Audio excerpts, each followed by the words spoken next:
En hier is Charlene. Môre Charlene. Vertel gou vir ons kykers waar moet hulle wees vandag? By die Midwest Hurricane CBC Waterfront Park, ek sê nie elke, ek wil die strand oopmaak vir familie.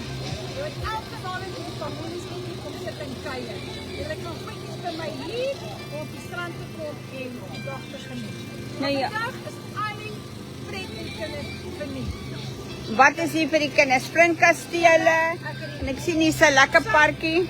Sap het ek, hulle ry die kajak uit, hulle was al vanmôre uitgereed. 'n Kajak. Hulle het die swingbal, hulle het al die bolle om mee te speel, het hulle alles is vir hulle, al die speelgeriewe is vir hulle vandag verniet. En dit is die gesig van die vrou wat hierdie goed moontlik gemaak het. Baie dankie Charlene, ons waardeer dit, want familie is belangrik. Ja. Mense nie weet hoe belangrik die strand vir hulle is om te kan kuier. En hulle het baie hard gewerk gister van vroegoggend af om weer hierdie strand skoon te maak. Dankie Charlene. Seën vir julle. Ons gaan mooi loop.